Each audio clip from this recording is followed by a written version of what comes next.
नमस्कार मेरे प्यारे विद्यार्थियों, आप सभी का एक बार पुनः स्वागत करते हैं आपके अपने YouTube प्लेटफॉर्म संध्या कंप्यूटर क्लासेस पर।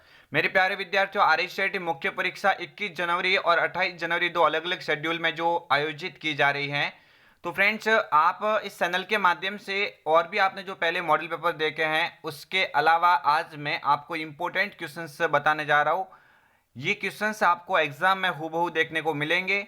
इससे पहले मैं पहले क्वेश्चंस की ओर बढ़ता हूं, आपसे एक रिक्वेस्ट करता हूं कि अगर आप इस प्लेटफॉर्म पे नए हैं तो चैनल को अवश्य सब्सक्राइब करें और साथ ही बेल आइकन को अवश्य क्लिक करना, ताकि प्रत्येक वीडियो की नोटिफिकेशन आप तक तुरंत पहुंच सके। पहले क्वेश्चंस बिना टाइम वेस्ट किए हम बढ़ते हैं। क्वेश्चंस नंबर फर्स्ट आपकी स्क्रीन के सामने है और स्क्रीन के सामने आपका पहला क्वेश्चन है, ईमेल में डिलीट की गई फाइलों को अस्थायी रूप से कौन स्टोर करके रखता है।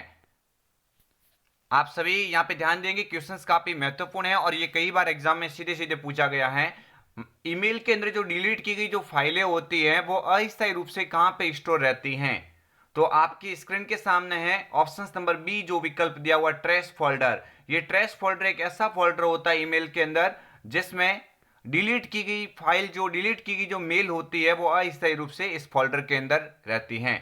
बाकी ड्राफ्ट के अंदर आधी अधूरी मेल रहती है, इनबॉक्स के अंदर प्राप्त मैसेज का संग्रह होता है और स्पैम का मतलब होता है अनचाहे मेल या जंक मेल कह सकते हैं। ये क्वेश्चंस एग्जाम में कई बार पूछा गया है। आप इन एक ऑप्शंस के माध्यम से सभी ऑप्शंस को एक बार सही से समझेंगे ताकि एग्जाम में कोई इश्यू ना हो।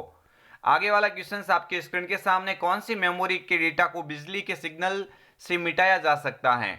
ऑप्शन नंबर ए पे लिखा हुआ है, आपकी स्क्रीन के सामने देख सकते हैं, डी रैम यानी dynamic random access memory, P ROM programmable read only memory, EP ROM erasable programmable read only memory, या electrical erasable programmable read only memory. मेरे प्यारे विद्यार्थी, यहाँ पे बिजली के सिग्नल्स की बात हो जाए ना तो आप डबल ई करना, क्योंकि इसमें एक ई का मतलब होता है इलेक्ट्रिकल। क्या हो जाएगा? एक ई का मतलब हो जाएगा इलेक्ट्रिकल हो जाएगा और दूसरे वाले का हो जाएगा इरेजेबल। तो यहाँ पे आपका करेक्ट आंसर हो जाएगा ऑप्शन नंबर डी, EEPROM यानी electrical erasable programmable read only memory. अगर आपको यूवी किरणों यानी अल्ट्रावायोलेट किरणों से अगर आपको डेटा मिटाने की बात हो जाए तो वहां पे आप ईपीरोम कर सकते हो, लेकिन फिलहाल के लिए आपका करेक्ट आंसर यहाँ पे ऑप्शन नंबर डी, EEPROM, ये इसका राइट आंसर हो जाएगा। आगे बढ़ते नेक्स्ट क्वेश्चन आपकी स्क्रीन के सामने है। आप सभी से रिक्वेस्ट है कि आप इस वीडियो को अगर देख रहे हैं, अगर आपको पसंद आ रहा है तो प्लीज लाइक कीजिए, ताकि आपके लाइक से हमें पता लगता है कि आपको इस तरह के वीडियो की और आवश्यकता है या नहीं है। क्वेश्चन नंबर थर्ड, विंडोज 10 में किसी भी ऑब्जेक्ट का स्क्रीनशॉट लेने के लिए निम्न में से किसका उपयोग किया जाता है। अगर आप कंप्यूटर के अंदर किसी ऑब्जेक्ट का स्क्रीनशॉट लेना चाहते हैं, स्क्रीनशॉट लेने के लिए हम मोबाइल में तो अलग अलग फीचर्स यानी 3 उंगलियां स्वाइप करके भी ले सकते हैं। अगर वॉल्यूम और जो यहाँ पे जो पावर का जो ऑप्शंस होता है वो एक साथ दबाने से भी स्क्रीनशॉट आ जाता है, लेकिन कंप्यूटर पीसी की बात हो रही है तो इसमें एक एप्लीकेशन होता है जो स्क्रीनशॉट लेने की सुविधा प्रदान करता है और उस एप्लीकेशन का नाम क्या होता है? Snapping tools. बिल्कुल एग्जाम पॉइंट ऑफ व्यू से और आपके नॉलेज के हिसाब से ये काफी महत्वपूर्ण है। स्नैपिंग टूल्स जो विकल्प होता है ये कंप्यूटर में स्क्रीनशॉट लेने की सुविधा प्रदान करता है। आगे वाला क्वेश्चन है, पोर्ट्रेट व लैंडस्केप क्या है। कई बार एग्जाम में पूछा गया है और आई होप ये क्वेश्चन आपको पहले से आ रहा होगा, क्योंकि ये question exam point of view से भी इंपॉर्टेंट है। कई बार कॉम्पिटिटिव एग्जाम में भी ये क्वेश्चन पूछा गया है, तो आप इस तरह के क्वेश्चंस को हमेशा के लिए याद रखेंगे। देखिए, जो पेज की जो स्थिति होती है ना, पेज का जो तरीका होता है दिखने का, वही आपका ओरिएंटेशन कहलाता है। तो पेज आप दो तरह से आप देख सकते हैं। एक तो ये जो आप इस तरह से देखते हैं बाय डिफॉल्ट रूप से उसका नाम पोर्ट्रेट होता है, और जो आयताकार में जो हॉरिजॉन्टली मोड में देखते हैं उसका नाम क्या होता है? लैंडस्केप। तो आपको याद रखना है पोर्ट्रेट व लैंडस्केप, इनको क्या कहा जाता है? पेज ओरिएंटेशन के रूप में इनको जाना जाता है। इसका करेक्ट आंसर हो जाएगा option number C, page orientation. Questions आपको याद रखने हैं और भी इस चैनल के माध्यम से जो भी क्लास आपको उपलब्ध करवाई जा रही है उन सभी क्लास को अवश्य देखिएगा। अगर आप अपनी तैयारी को और भी मजबूत करना चाहते हैं तो आप इस चैनल के ऊपर जाइए। आरएससीआईटी महामैराथन के नाम से प्लेलिस्ट बनी हुई है, जिसमें 3.5 घंटे के माध्यम से आपको ऑन द बोर्ड के ऊपर आपको व्यवस्थित अलग अलग कंटेंट यानी पूरा 16 चैप्टर आपको 3 घंटे के माध्यम से समझाया गया है। और वो वीडियो देखने के बाद में अगर आप इन क्वेश्चंस को सॉल्व करेंगे तो आपको मेरे हिसाब से कोई इश्यू नहीं रहेगा। हाँ, और ये क्वेश्चन जो अभी आपके लिए बनाए जा रहे हैं वो क्वेश्चंस आपको एवरी टाइम देखने हैं, मात्र आपको 21 तारीख तक देखने हैं। और जिनका 28 तारीख को एग्जाम है वो भी स्टूडेंट आप इन वीडियो को रेगुलरली देखें, ताकि आप जितना ज़्यादा देखोगे उतना आपके परसेंटेज में बहुत ज़्यादा इजाफा होगा। सूचना सुरक्षा प्रबंधन प्रणाली के लिए निम्न में से कौन सी आईएसओ मानक है? आईएसओ इंटरनेशनल स्टैंडर्ड ऑर्गेनाइजेशन के लिए आपको यहाँ पे पूछा जा रहा है, और सूचना सुरक्षा प्रबंधन के लिए 27001 है। कौन सा हो जाएगा? आईएसओ 27001। ऑप्शन नंबर डी विकल्प यहां से इसका करेक्ट आंसर होगा। आगे बढ़ते हैं। विंडोज 10 में ब्राइटनेस, स्पीकर वॉल्यूम, बैटरी की स्थिति, वायरलेस नेटवर्क, स्क्रीन का रेजुलेशन, ये जो विकल्प आपको दिखाई दे रहे हैं, ये विकल्प आपको कौन से ऑप्शंस में मिलते हैं, यानी इनका उपयोग करने के लिए आप किस विकल्प का उपयोग लेंगे यहाँ पे? तो इसका नाम होता है Windows Mobility Center. Option number C विकल्प है, ये इस क्वेश्चन का करेक्ट आंसर होगा। आगे बढ़ते हैं नेक्स्ट क्वेश्चन से। विंडोज 10 में वेब ब्राउजर के रूप में किसका उपयोग किया जाता है? देखिए, आपको याद रखना है विंडोज 10 में एक बाय डिफॉल्ट रूप से एक वेब ब्राउजर इस्तेमाल होता है। वैसे आप अपने हिसाब से गूगल क्रोम, मोजिला फायरफॉक्स इत्यादि का उपयोग करते हो, बट डिफॉल्ट रूप की बात हो रही है। ऐसा वेब ब्राउजर जो विंडोज 10 के साथ में लॉन्च होता है, तो आपको याद रखना उसका नाम होता है माइक्रोसॉफ्ट एज। इसी माइक्रोसॉफ्ट एज का विंडोज 10 से पूर्व नाम क्या था? Internet explorer. यानी इंटरनेट एक्सप्लोरर को विंडोज 10 के अंदर किस नाम से रखा गया है? Microsoft Edge. लेकिन इसी माइक्रोसॉफ्ट एज का पहले नाम क्या था? Internet explorer. ये डिफॉल्ट रूप से वेब ब्राउजर इस्तेमाल होता है। आगे बढ़ते हैं नेक्स्ट क्वेश्चन। एमएस वर्ड में बनाई गई फाइल का डिफॉल्ट नाम क्या होता है? आप जब भी एमएस वर्ड के अंदर डॉक्यूमेंट के अंदर कुछ भी काम कर, हम बोलते हैं ना MS word document, MS word document, तो टोटली आपको याद रखना है एमएस वर्ड के अंदर कोई भी आप फाइल तैयार करोगे तो उस फाइल का नाम नहीं रखेंगे, वो डॉक्यूमेंट तो कहलाएगी, लेकिन उस फाइल का आप नाम अगर नहीं डालेंगे तो बाय डिफॉल्ट उस फाइल का नाम क्या बन जाता है? डॉक्यूमेंट फर्स्ट बन जाता है। क्या बन जाएगा? डॉक्यूमेंट फर्स्ट बन जाएगा। ऑप्शन नंबर सी विकल्प यहां से इस क्वेश्चन का करेक्ट आंसर होगा। आगे बढ़ते हैं नेक्स्ट क्वेश्चन। आपकी स्क्रीन के सामने पैराग्राफ को दाएं या बाएं मार्जिन से दूर ले जाने को खाली जगह से संदर्भित करते हैं। यानी पैराग्राफ होता है, उस पैराग्राफ को दाएं या बाएं मार्जिन से अगर आप दूर ले जाएंगे तो वो किससे संदर्भित किया जाएगा? ये काम आप किसके द्वारा कर सकते हैं? दाएं या बाएं मार्जिन से दूर लेके जाना, वापस नजदीक लेके आना, ये काम होता है किसका? इंडेंटिंग का। ये इंडेंटिंग दो तरह का होता है, एक तो होता है इंक्रीज, एक तो क्या होता है? Increase indent. इंक्रीज का मतलब होता है पैराग्राफ लेवल को बढ़ाना, और पैराग्राफ लेवल आपने जितना भी बढ़ाया उसको वापस कम करने के लिए उसका नाम होता है डिक्रीज इंडेंट। क्या हो जाएगा भाई? डिक्रीज इंडेंट वहां पे इसका हो जाएगा। तो ये दो तरह के अलाइनमेंट होते हैं और दो तरह के इंडेंटिंग लेवल होते हैं जो आपको याद रखना है। ऑप्शन सी यहां से इसका करेक्ट होगा। आगे वाला क्वेश्चंस देखते हैं। निम्न में से एंटीवायरस का उदाहरण नहीं है। देखिए, क्वेश्चंस कई बार पूछा गया है, वो क्वेश्चंस मैंने भी आपको इस मॉडल पेपर के अंदर बता दिया है। देखिए, एंटीवायरस बहुत अलग अलग कंपनियां बनाती है, लेकिन इन चारों विकल्प में से कौन सा ऐसा विकल्प है जो एंटीवायरस का उदाहरण नहीं होगा? तो देखिए, नॉर्टन तो एंटीवायरस का उदाहरण होता है, क्विक हिल भी बहुत फेमस एंटीवायरस के अंदर आता है, कैस्परस्केप भी होता है, ये नेटस्केप नेविगेटर लिखा हुआ है ना, ये तो किसका उदाहरण होता है? वेब ब्राउजर का उदाहरण होता है। ये किसका हो जाएगा? वेब ब्राउजर की श्रेणी में आता है। इसका मतलब इसका करेक्ट आंसर हो जाएगा ऑप्शन बी, नेटस्केप नेविगेटर।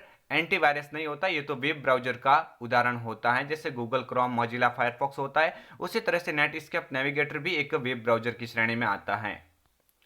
आगे वाला, डेटा पॉइंट की वास्तविक वैल्यू क्या कहलाती है? कल वाले मॉडल पेपर के अंदर मैंने क्वेश्चन जानबूझ के डाला, अभी वापस मैंने रिटर्न लिया। इसका रीजन यही है कि ये क्वेश्चन आपके एग्जाम के अंदर अब की बार श्योर दिख सकता है, बार बार पूछा गया है, तो आप इस क्वेश्चन को रख लीजिए।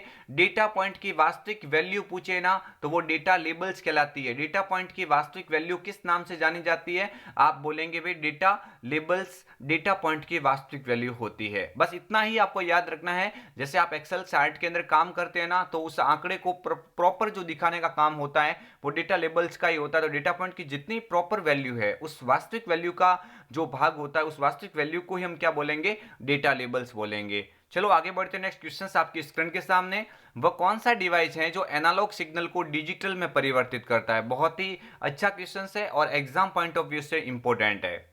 आप सभी को याद रखना है कि ऐसा कौन सा डिवाइस है जो एनालॉग को डिजिटल और डिजिटल को एनालॉग में कन्वर्ट करता है? तो ये काम तो मॉडेम करेगा। कौन करेगा भाई?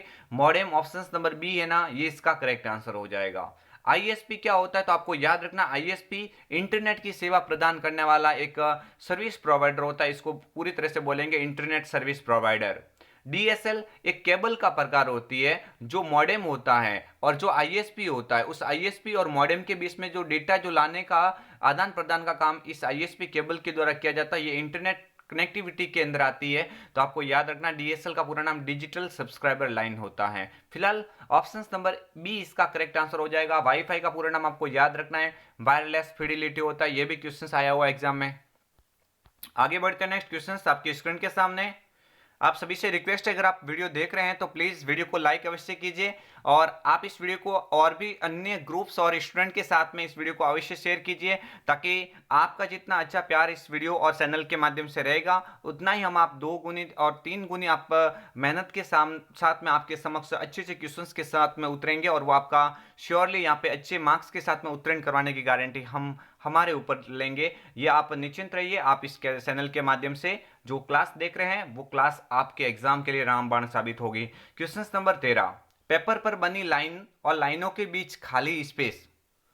जो खाली स्पेस होता है, देखो पेपर पर बनी जो लाइन होती है, ऐसे लाइनें होती है और लाइनों के बीच में जो खाली स्पेस होता है, ये जो खाली स्पेस होता है क्वेश्चन को पढ़ने के लिए किसका उपयोग किया जाता है। देखो पेपर पर बनी लाइन और लाइनों के बीच के जो खाली स्पेस ये इस तरह का, तो भाई ये कौन सा कोड बन गया, देखो ये बार कोड बन गया। कौन सा कोड बन गया भाई, बार कोड बन गया है। तो बार कोड को पढ़ने वाला ऑप्शन जो होता है, जो मशीन होता है, उसको बीसीआर कहा जाता है। इस बीसीआर का पूरा नाम होता है बार कोड रीडर। क्या हो जाएगा, बार कोड रीडर। आप देखते हैं सभी प्रकार की जो वस्तुएं होती है उसके ऊपर कोड लिखे हुआ था, जो हम नहीं पढ़ सकते, खड़ी ऐसे लाइनें लिखी, ऐसे ऐसे लाइनें होती है और इनके बीच में खाली थोड़ा स्पेस होता है, तो वो टोटली उसको हम क्या बोलते हैं, बार कोड। और उसी बार कोड को पढ़ने वाला जो मशीन होता है ये बीसीआर होता है। ओसीआर का मतलब होता है optical character recognition, optical character recognition. और इसका काम क्या होता है, जो हम हाथों के द्वारा कुछ लिखते हैं यानी हस्तलिखित लेखों का डिजिटल रूप से रूपांतरण करता है, ये कौन करेगा, ओसीआर। ओएमआर जो ओमार शीट होती है और महत्वपूर्ण जो पेन अथवा पेंसिल से किए गए निशान होते हैं उनको स्कैन करके पढ़ता है। एमआईसीआर बैंकों के अंदर जो मैग्नेटिक इंक यानी चेक के ऊपर कुछ नंबर होते हैं मैग्नेटिक टाइप के, उनको पढ़ने का काम करता है एमआईसीआर। तो टोटली आपको याद रखना है ये सभी के सभी इनपुट डिवाइस के उदाहरण जो आपके सामने लिखे हुए हैं, लेकिन इसका करेक्ट आंसर हो जाएगा बीसीआर, क्योंकि ये जो लाइनें होती है वो बार कोड होती है, बार कोड का पढ़ने वाला machine BCR bar code reader कहलाता है। थोड़ा फ्रेंड्स आपको इन क्वेश्चंस को अगर आपको व्यवस्थित तरीके से देखना पड़ेगा, वरना फिर अगर आप पहली बार पढ़ रहे तो आपको थोड़ा कंफ्यूजन होगा। फिलहाल के लिए आप ये 4 नाम आप देख रहे हो ना, ये सभी इनपुट डिवाइस की श्रेणी में आते हैं। आगे बढ़ेंगे, नेक्स्ट क्वेश्चंस आपकी स्क्रीन के सामने। इंटरनेट एक्सेस करने के लिए निम्न में से कौन आवश्यक है। भाई इंटरनेट आप अगर चलाना चाहते हैं, एक्सेस करना चाहते हैं, तो इंटरनेट सेवा भी होनी चाहिए, मॉडेम भी आपके पास में होना चाहिए, वेब ब्राउजर भी होना चाहिए, उसी के अंदर तो आप इंटरनेट का उपयोग करेंगे। तो इसका राइट आंसर हो जाएगा उपरोक्त सभी। आगे बढ़ेंगे, नेक्स्ट क्वेश्चन आपके स्क्रीन के सामने। ये एक प्रोटोकॉल है। भाई प्रोटोकॉल क्या होता है, प्रोटोकॉल आपको याद रखना है, एक प्रोटोकॉल एक निर्देशों का सेट होता है। तो आपको याद रखना है कि प्रोटोकॉल कौन कौन से अलग अलग होते हैं, जैसे टीसीपी ट्रांसमिशन कंट्रोल प्रोटोकॉल, ये भी एक प्रोटोकॉल होता है। HTTP hyper text transfer protocol, ये भी एक प्रोटोकॉल होता है। एफटीपी फाइलों को ट्रांसफर करने वाला प्रोटोकॉल, ये भी एक प्रोटोकॉल होता है। इसके अलावा और भी प्रोटोकॉल होता है, टीसीपी, आईपी, इसके अलावा और एफटीपी होता है, फाइल ट्रांसफर प्रोटोकॉल होता है। तो काफी सारे होते हैं। फिलहाल यहाँ पे इसका राइट आंसर हो जाएगा उपरोक्त सभी। आगे वाला क्वेश्चन से निम्न में से कौन सा ईमेल से संबंधित फोल्डर नहीं है। भाई आपको याद रखना है ईमेल से संबंधित फोल्डर कौन सा नहीं है। आपको याद रखना है, देखिए सेंट मेल होता है, बिल्कुल सेंट मेल के अंदर क्या होता है मालूम है, आप जो भी मेल आगे वाले व्यक्ति को भेज रहे हैं वो भेजी गई मेल आपको इसमें मिलेगी। ड्राफ्ट आप भेज रहे थे लेकिन किसी कारणवश वो अधूरी रह जाती है, तो आधी अधूरी मेल कहां पे रहती है, ड्राफ्ट के अंदर। स्पैम के अंदर अनसाय अथवा जो जंक मेल होते हैं वो इसमें प्राप्त आपको होते हैं। लेकिन कंपोज क्या होता है, कंपोज कोई फोल्डर नहीं होता है, ये तो एक जब आप ईमेल न्यू ईमेल बनाते हो, न्यू ईमेल बनाने का ऑप्शन होता है, तो ये फोल्डर नहीं होता है। इसका मतलब करेक्ट आंसर हो जाएगा ऑप्शन डी, कंपोज। यहाँ पे इसका राइट आंसर होगा, क्योंकि कंपोज फोल्डर नहीं होता, एक ऑप्शन होता है जिसके ऊपर क्लिक करते हुए आप न्यू ईमेल बना सकते हैं। आगे वाला क्वेश्चन आपकी स्क्रीन के सामने है। कौन साइबर खतरे का एक प्रकार है। देखो साइबर खतरा मतलब इंटरनेट अथवा इलेक्ट्रॉनिक माध्यम से जो आपको नुकसान पहुंचाने वाले जो थ्रेट्स होते हैं उन्हीं को आप साइबर खतरा बोलेंगे। तो मेलवेयर साइबर खतरा का प्रकार है, बिल्कुल। फिशिंग भी होता है, पासवर्ड हमले भी होता है, बहुत सारे और भी होते हैं, वायरस वगैरह होता है, ट्रोजन हॉर्स होता है, स्पाईवेयर होता है। ये सभी किसके अंदर आते हैं, साइबर खतरे के अंदर आते हैं। ऑप्शन डी विकल्प यहाँ से करेक्ट आंसर होगा। आगे बढ़ते हैं, इंटरनेट पर फाइलों का आदान प्रदान करने के लिए किसका प्रयोग किया जाता है? अभी अभी आपको बताया था कि जब भी फाइलों का आदान प्रदान बोले ना इंटरनेट पे, किसका आदान प्रदान? फाइलों का आदान प्रदान करने के लिए एक प्रोटोकॉल होता है जिसको हम क्या बोलेंगे? FTP, file transfer protocol.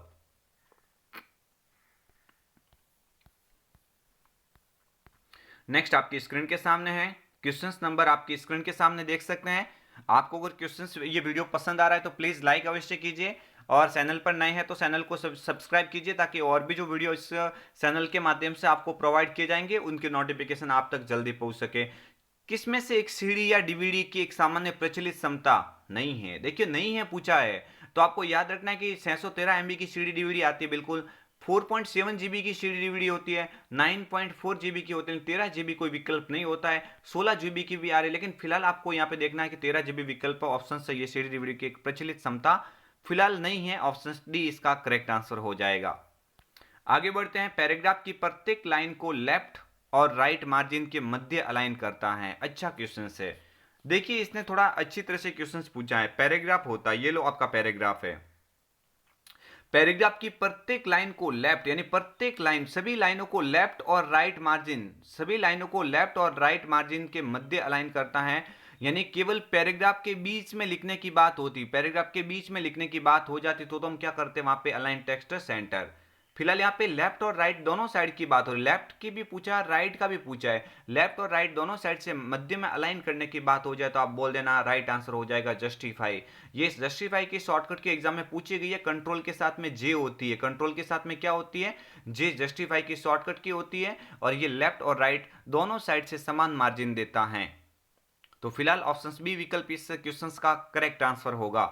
आगे बढ़ते हैं 21, क्वेश्चन नंबर 21 है, विंडोज 10 में फाइल और फोल्डर को लॉक करने में आपकी कौन सी एप्लीकेशन मदद करती है? ये कल भी मैंने क्वेश्चंस मॉडल पेपर के अंदर डाला था, आप सभी को याद रखना है। फाइलों और फोल्डर को अगर आप लॉक करना चाहते हैं, ये अच्छा क्वेश्चन है, एग्जाम में आपकी बार दिख सकता है। अगर आप फाइल और फोल्डर को लॉक करना चाहते हैं ताकि आपकी बिना अनुमति के उस फोल्डर को कुछ ना खोल पाए, तो आप इसके लिए कौन सा एक एप्लीकेशन यूज में लेंगे? Folder lock. ये नाम देख सकते हैं, नाम का भी, उस फोल्डर का नाम भी फोल्डर लॉक ही है, तो यहाँ पे करेक्ट आंसर आसानी से आपको मिल जाएगा। आगे वाला क्वेश्चन है, निम्न में से कौन सी सुविधा आपकी कंप्यूटर की स्थिति, सिस्टम फाइलों, इंस्टॉल एप्लीकेशन, विंडोज रजिस्ट्री और सिस्टम सेटिंग पिछली बार के समय में वापस करने के लिए प्रयोग में ली जाती है? टोटली आपको याद रखना है, अगर आपका कंप्यूटर की फाइल कोई विंडोज वो क्रैश हो जाता है, ऐसी स्थिति में आपको फाइल जो इंपॉर्टेंट थी और वो फाइल आप चाहते हैं कि मैं वापस प्राप्त करूं, वो फाइल अगर किसी कारणवश क्रैश हो जाता है कंप्यूटर और फाइल डिलीट या फाइल खराब हो जाती है, तो ऐसी स्थिति में आपको क्या करके रखना चाहिए? सिस्टम का रीस्टोर पॉइंट बना के रखना चाहिए। क्या करना चाहिए? सिस्टम का रीस्टोर पॉइंट बना के रखना चाहिए, ताकि ऐसी स्थिति में आप उस फाइल को पुनः प्राप्त कर सके। तो आपको याद रखना है right answer option A, system restore point यहाँ पे करेक्ट होगा। ये क्वेश्चंस आपके एग्जाम पॉइंट ऑफ व्यू से की बार इंपॉर्टेंट है, आ सकता है, बिल्कुल मैं बोल रहा हूँ ये questions exam point of view से काफी इंपॉर्टेंट है, आप इस क्वेश्चंस को थोड़ा याद रखना। आगे वाला क्वेश्चन है आपकी स्क्रीन के सामने है, किस सॉफ्टवेयर का उपयोग पीडीएफ फाइलों को देखने के लिए किया जाता है? पीडीएफ का मतलब क्या होता है? Portable document format. ताकि आप याद रखेंगे भाई, पोर्टेबल डॉक्यूमेंट फॉर्मेट तो इसका पूरा नाम होता है, लेकिन इनको आप कौन से फोल्डर और जो एप्लीकेशंस के अंदर पीडीएफ फाइलों को लोड किया जा सकता है, तो देखने के लिए उसका नाम क्या हो जाएगा? Adobe reader. क्या हो जाएगा? Adobe reader. ऑप्शन सी विकल्प ये इसका करेक्ट आंसर होगा। आगे बढ़ते नेक्स्ट क्वेश्चन, विंडोज 10 में एक खाली जगह एक आवाज संचालित निजी सहायक है, यानी वॉइस पावर्ड पर्सनल असिस्टेंट। बात बिल्कुल कोर्टाना की कर रहा है यहाँ पे। ऑप्शन नंबर ए जो विकल्प है ये इसका क्या हो जाएगा? Correct answer. आप हमेशा के लिए याद रखना कोर्टाना क्या होता है, तो विंडोज 10 में एक आप फाइल को सर्च करके एप्लीकेशंस को ढूंढने में मदद करती है।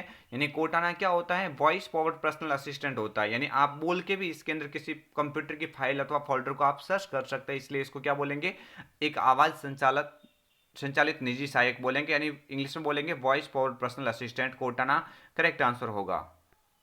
आगे वाला क्वेश्चन आपके स्क्रीन के सामने है, सीडी या डीवीडी पर डेटा जैसे संगीत, फोटो, दस्तावेज आदि लिखने की प्रक्रिया को हम क्या बोलेंगे? अच्छा क्वेश्चन से ज़्यादा टाइम नहीं लेंगे। सीडी के अंदर किसी डेटा को कॉपी करना बर्निंग कहलाता है। सीडी अथवा डीवीडी के अंदर, सीडी अथवा डीवीडी के अंदर किसी डेटा को आप कॉपी करते हैं तो वो प्रक्रिया बर्निंग के नाम से जानी जाती है। जबकि कंप्यूटर को स्टार्ट अथवा रीस्टार्ट करना क्या कहलाता है? बूटिंग अथवा बूट कहलाता है। आगे बढ़ेंगे नेक्स्ट क्वेश्चन। कॉम्बिनेशन कुंजी कौन सी है भाई? अच्छा क्वेश्चन है। कॉम्बिनेशन के अंदर वे कुंजी शामिल करनी है जो अकेले काम नहीं कर पाती है, वो किसी दूसरे की के साथ में मिलके उस कार्य को पूरा करती है। तो आपको याद रखना है अल्ट, कंट्रोल और शिफ्ट, ये इसका विकल्प हो जाएगा option B. Control, alt, shift ये जो दिख रही है ये सभी कॉम्बिनेशन की श्रेणी में आती हैं। आगे बढ़ेंगे नेक्स्ट क्वेश्चन आपकी स्क्रीन के सामने है। माइक्रोसॉफ्ट ऑफिस पिक्चर मैनेजर क्या है? तो भाई ये तस्वीर को एडिट करने के लिए सॉफ्टवेयर होता है। तस्वीर जो होती है ना उसको एडिटिंग करने के लिए सॉफ्टवेयर का उपयोग किया जाता है। तो आप बोलेंगे मूल तस्वीर प्रबंधन सॉफ्टवेयर के नाम से इसको जान सकते हैं। ऑप्शन नंबर ए इस क्वेश्चन का करेक्ट आंसर होगा। आगे बढ़ेंगे नेक्स्ट क्वेश्चन से। डॉक्यूमेंट को स्वतः ही सही करने के लिए हम खाली जगह का उपयोग करते हैं। भाई डॉक्यूमेंट को आप चाहते हैं कि मैं ऑटोमेटिकली सही करूं, तो ऑटोमेटिकली सही करने के लिए एक ऑप्शन होता है जिसको बोलेंगे डॉक्यूमेंट को स्वतः ही सही करने के लिए आप किसका उपयोग करेंगे? उसका नाम होता है auto correct feature. Auto correct features के अंदर क्या होता है, आप कुछ लिखते हैं तो वो कुछ गलतियां ऑटोमेटिकली करेक्ट हो जाती है अगर आप इस ऑटो करेक्ट विकल्प को आप इनेबल करते हो। चलो 28 का आंसर ए होगा। आगे वाला क्वेश्चन आपकी स्क्रीन के सामने। भारतीय आईटी अधिनियम 2000 नियम किस क्षेत्र को नियंत्रण करने के लिए बनाए गए? तो भाई भारतीय आईटी अधिनियम जो 2000 होता है ना, आईटी एक्ट जो 2000 है, आईटी एक्ट 2000 ये किसके लिए होता है? सूचना प्रौद्योगिकी के लिए होता है। ऑप्शन नंबर सी यहां से करेक्ट आंसर होगा। माइक्रोसॉफ्ट एक्सेल 2010 का उपयोग कर कौन से चार्ट के प्रकार बनाए जा सकते हैं? तो आपको याद रखना है कि इसमें bar chart, line chart, pie chart और भी बहुत सारे चार्ट होते हैं। तो यहाँ पे भी विकल्प इस क्वेश्चन का क्या हो जाएगा? करेक्ट आंसर हो जाएगा। क्योंकि केवल ऑप्शंस नहीं लगाना, क्योंकि 2-3 नहीं होते, बहुत सारे होते हैं। तो यहाँ पे इस बी विकल्प को हम यहाँ पे करेक्ट चुनेंगे। क्वेश्चन 3 बार एग्जाम में कई बार अलग अलग पूछा गया है। आगे वाला क्वेश्चन देख सकते हैं। प्रिंट करने से पहले एक दस्तावेज कैसा दिखेगा, ये जानने के लिए किस कमांड का उपयोग किया जाता है? तो प्रिंट करने से पहले आप दस्तावेज को जानना चाहते हैं तो आप इसके लिए किसका उपयोग करेंगे? प्रिंट पूर्वावलोकन, जिसको हम क्या बोलेंगे? प्रिंट प्रीव्यू भी कह सकते हैं, इंग्लिश में क्या बोलेंगे? प्रिंट प्रीव्यू के नाम से भी जान सकते हैं। फिलहाल ऑप्शन यहाँ पे सी इस क्वेश्चन का करेक्ट आंसर होगा। ईपीडीएस का पूरा नाम क्या है? अच्छा क्वेश्चन है एग्जाम पॉइंट ऑफ व्यू से। ईपीडीएस का पूरा नाम क्या होता है? Electronic public distribution system. Electronic public distribution system. Question काफी इंपॉर्टेंट है, एग्जाम में कई बार पूछा गया है। चलो नेक्स्ट क्वेश्चन आपकी स्क्रीन के सामने है। आईआरसीटीसी एसएमएस सर्विस किस नंबर पर उपलब्ध है? Indian railway catering tourism and corporation जो भारतीय रेल की सेवा है वो कौन से जो सर्विस नंबर है, जो एसएमएस सर्विस नंबर किस नंबर के ऊपर उपलब्ध है? तो आप बोलेंगे 139। ये क्वेश्चन एग्जाम के अंदर पूछा गया है। 139 यहाँ पे करेक्ट आंसर हो जाएगा। अगर आपको 181 पूछे तो ये किसके होते हैं? राजस्थान संपर्क के होते हैं, ये भी आपको याद रखना है। आगे वाला क्वेश्चन, निम्न में से किस अवसर पर राष्ट्रीय मतदाता सेवा पोर्टल की शुरुआत की गई? राष्ट्रीय मतदाता सेवा पोर्टल की शुरुआत कब की गई थी? राष्ट्रीय मतदाता दिवस के ऊपर। कब की थी? राष्ट्रीय मतदाता दिवस। और यहाँ पे आपको याद रखना है ये राष्ट्रीय मतदाता दिवस 25 जनवरी को मनाया जाता है। राष्ट्रीय मतदाता दिवस 25 जनवरी आपको याद रखना है। और ईयर पूछे तो 25 जनवरी 2015, ये करेक्ट आप यहाँ पे देख सकते हैं। आगे वाला क्वेश्चन आपकी स्क्रीन के सामने है। राजस्थान जन आधार योजना के संदर्भ में डीबीटी का पूरा नाम क्या होता है? तो राजस्थान जन आधार योजना के संदर्भ में डीबीटी यानी भामाशाह पूछे या जन आधार पूछे, इनमें डीबीटी का मतलब होता है डायरेक्ट बेनिफिट ट्रांसफर। क्या हो जाएगा? Direct benefit transfer. Option number C ये इसका करेक्ट आंसर होगा। तो ये मैं आपके समक्ष लेके आया था महत्वपूर्ण 35 questions. Exam point of view से ये काफी इंपॉर्टेंट है। आप इस वीडियो को आप अधिक बार आप शेयर कर सकते हैं और अलग अलग माध्यम जो भी आपके फ्रेंड्स हैं और जिनका एग्जाम है उन तक इस वीडियो को पहुंचाइए, ताकि जितना आप इस वीडियो को प्यार देंगे उतना ही हम आपके लिए और भी बेहतरीन वीडियो हम आपके समक्ष कंटेंट के साथ में पेश करेंगे। तो फ्रेंड्स आई होप आप सभी को ये वीडियो पसंद आया होगा। आप इस वीडियो को लाइक, शेयर एंड सब्सक्राइब अवश्य कीजिए। मिलेंगे एक और अन्य वीडियो के साथ में, तब तक के लिए जय हिंद, वंदे मातरम, जय भारत।